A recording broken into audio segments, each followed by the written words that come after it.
Hello everyone. Today we will be discussing some multiple choice questions on Transfer of Property Act 1882, which is a part for your business laws. So, without wasting much time, let's start with our video. Question number 1.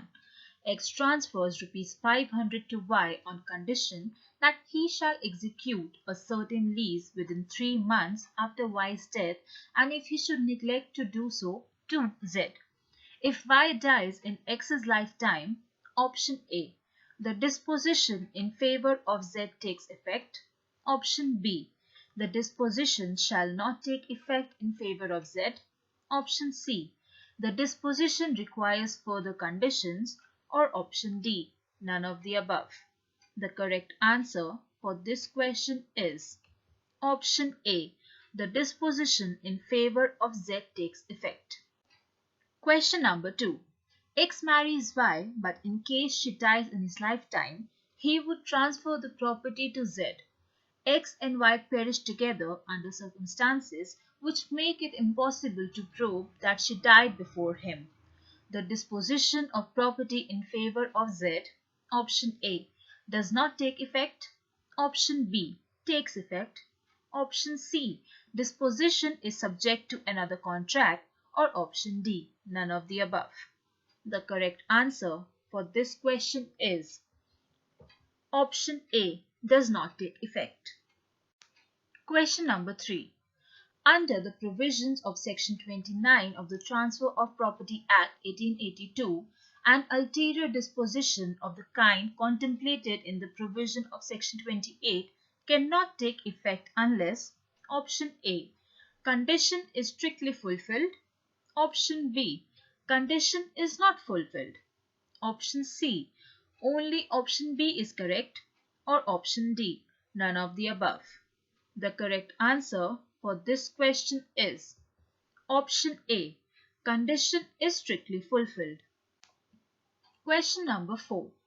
In case of transfer of property, if the ulterior disposition is not valid, then option A, the prior disposition is affected by it. Option B, the prior disposition is not affected by it. Option C, no such condition prevails under the Transfer of Property Act 1882. Or option D, none of the above. The correct answer for this question is option B, the prior disposition is not affected by it. Question number 5. A transfer a garden to B for her life with a proviso that in case B cuts down a certain wood, the transfer shall cease to have any effect. B cuts down the wood. Decide the case in the light of Transfer of Property Act 1882. Option A, B loses her life interest in the firm.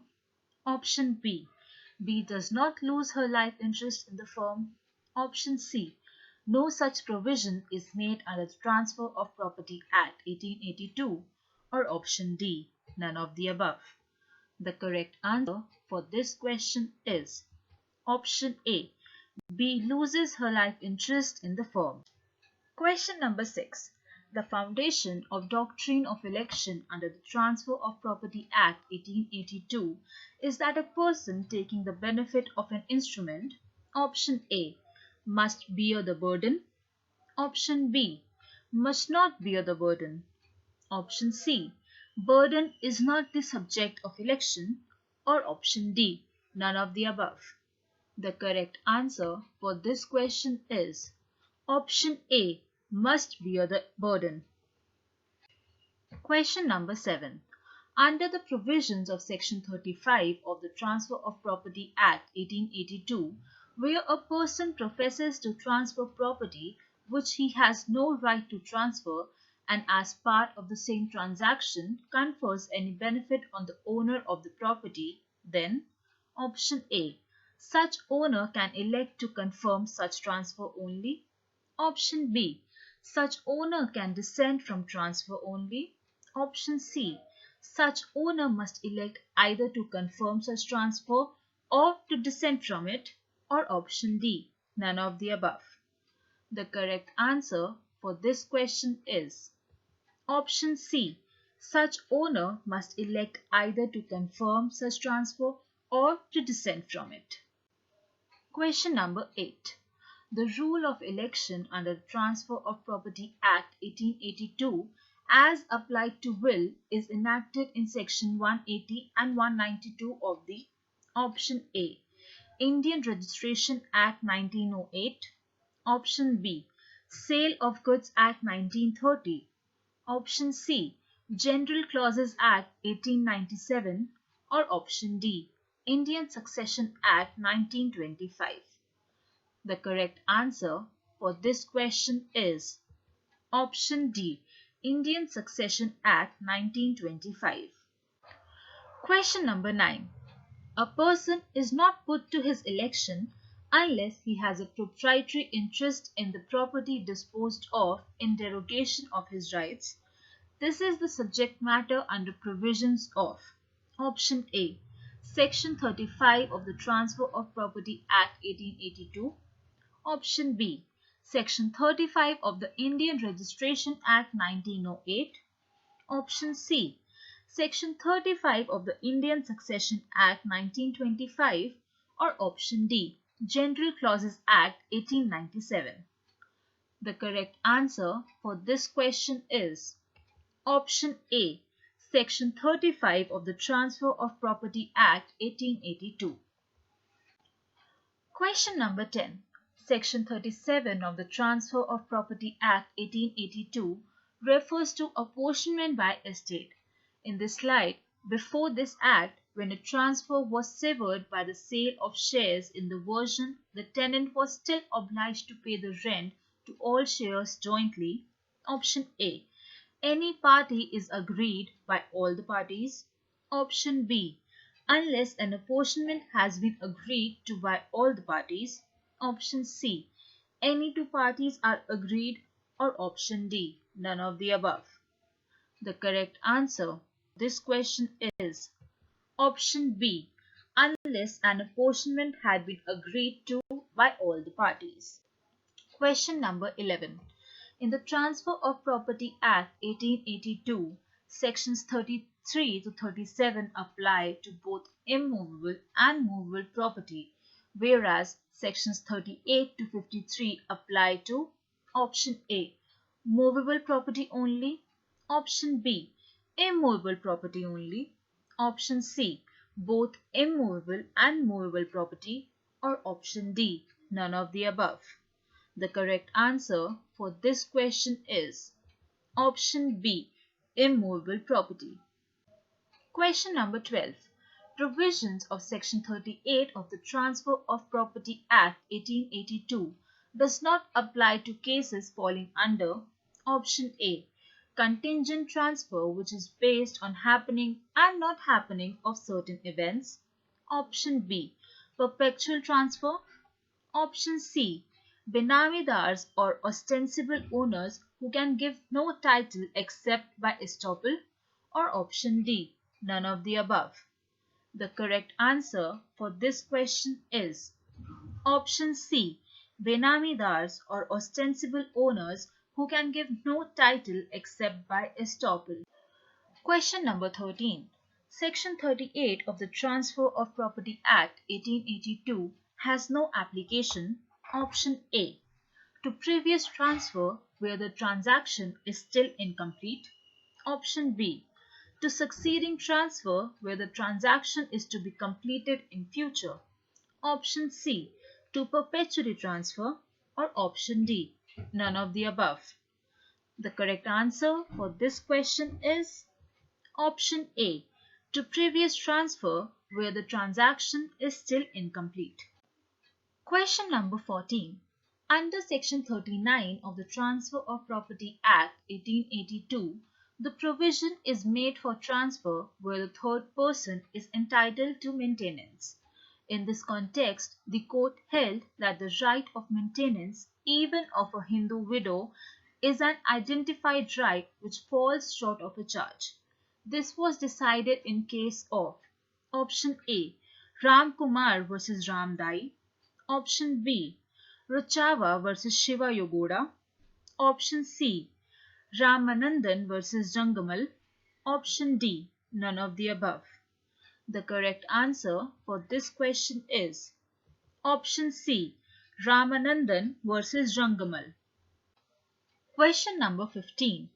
Right to maintenance under the provisions of Section 39 of the Transfer of Property Act 1882 includes the enhanced maintenance in future to these if there has been a material change in the circumstances. This was decided in case of option A, Adivepa versus Tengavaza, option B, Kaveri versus Parmeshwari, option C, Dattatreya versus Julsabai, or option D, Pran Lal versus Chapse. The correct answer for this question is option B, Kaveri versus Parmeshwari. Question number 16. Within the provisions of Section 39 of the Transfer of Property Act 1882, the word maintenance covers also residence. This was decided in the case of option A, Kaveri versus Parmeshwari, option B, Ramamurthy versus Kanakaratnam, option C, Akoy Kumar versus Corporation of Calcutta, option D, Mehna versus Bakchi. The correct answer for this question is option A, Kaveri versus Parameshwari. Question number 17. Within the meaning of provisions under Section 39 of the Transfer of Property Act 1882, a woman is entitled to maintenance not only from the husband but also from sons who are members of joint family. This was decided in the case of option A, S. Periyaswamy versus Chelwal, option B, Raghavan versus Nagamal, option C, Chandramana versus Maniam Vankata Reddy, or option D, Basudev De Sarkar versus Chaya De Sarkar. The correct answer for this question is option A, S. Periyaswamy versus Chelwal. Question number 18. Section 41 of the Transfer of Property Act 1882 applies to voluntary transfers and has no application to option A, contingent sale, option B, perpetuity sale, option C, priceless sale, or option D, court sale. The correct answer for this question is option D, court sale. Question number 19. Under the provisions of Section 41 of the Transfer of Property Act 1882, these are some conditions. Number 1. Transferor is the ostensible owner. Number 2. He is so by the consent, express or implied, of the real owner. Number 3. Transfer is for consideration. Number 4. Transferee has acted in good faith, taking reasonable care to ascertain that the transferor had power to transfer. Option A, only 1 and 2 are required. Option B, only 1, 2 and 3 are required. Option C, only 3 and 4 are required. Or option D, all are required. The correct answer for this question is option D, all of these conditions are required. Question number 20. Inaccuracy in the recitals describing the property, option A, cannot whittle down the effect of clear recitals in the documents about the property to be sold thereby. Option B, can whittle down the effect of clear recitals in the document about the property to be sold thereby. Option C, cannot depend upon the inaccuracy or accuracy of recital describing property. Or option D, none of the above. The correct answer for this question is option A, cannot whittle down the effect of clear recitals in the documents about the property to be sold thereby. That's all for today. I hope you all learned something new. Keep learning. All the best.